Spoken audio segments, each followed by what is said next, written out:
Bienvenue sur Algérie économique. Abonnez-vous, likez et activez la cloche pour tout savoir sur l'économie. Analyse, interview, reportage, conseils. Algérie économique, votre source d'information économique. Rejoignez la communauté dès maintenant. Analyse des enjeux et des impacts de la participation de l'Algérie au Forum Indonésie-Afrique. L'Algérie, représentée par le ministre de l'économie de la connaissance, des start-up et des micro-entreprises, M. Yassine El-Madi Walid, a récemment participé au Forum Indonésie-Afrique qui s'est tenu à Bali, du 1er au 3 septembre 2024.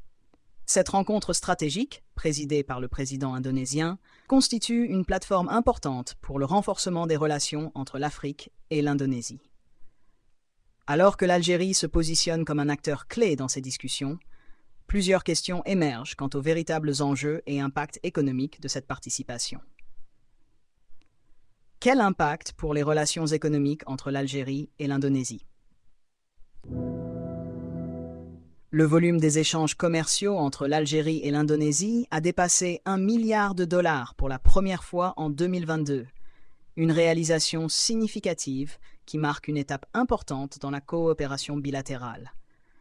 Avec l'annonce de la signature de nouveaux accords dans les domaines de l'énergie, des technologies et de l'infrastructure, comment ces engagements vont-ils concrètement renforcer les relations économiques entre les deux pays? Quels sont les projets spécifiques qui pourraient en découler et comment pourraient-ils bénéficier à l'Algérie sur le plan économique et industriel? Quelle est la vision de l'Algérie en matière de développement de l'Afrique?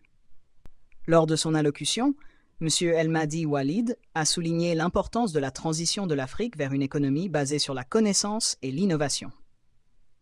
En mettant en avant des projets tels que la route transsaharienne et le gazoduc algéro-nigérian, l'Algérie semble vouloir jouer un rôle de leader dans le développement économique du continent. Cependant, comment l'Algérie compte-t-elle concrétiser cette vision en pratique et quels sont les défis à surmonter pour réaliser ces projets ambitieux? 3. Quel est l'impact de la conférence de Bandung sur les relations actuelles? El-Madi Walid a évoqué la conférence de Bandung comme une source d'inspiration pour renforcer la coopération entre l'Indonésie et l'Afrique.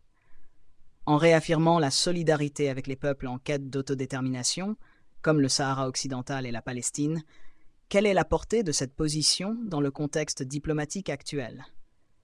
Comment l'Algérie et l'Indonésie prévoient-elles de collaborer pour faire avancer ces causes sur la scène internationale? 4. Quelles sont les perspectives de coopération future avec les autres partenaires africains? La présence de l'Algérie à ce forum pourrait également ouvrir la voie à de nouvelles collaborations avec d'autres pays africains. Quels sont les autres partenaires africains potentiels avec lesquels l'Algérie pourrait établir des relations plus profondes? Et comment ces partenariats pourraient-ils influencer le développement économique de l'Algérie et de ses voisins? Conclusion. La participation de l'Algérie au Forum Indonésie-Afrique marque un tournant significatif dans ses relations internationales et son engagement envers le développement économique du continent africain. Alors que l'Algérie se positionne comme un acteur stratégique sur la scène mondiale, il est essentiel de suivre de près les résultats concrets de cette participation, ainsi que les projets qui en découleront, pour évaluer pleinement leur impact économique et politique à long terme.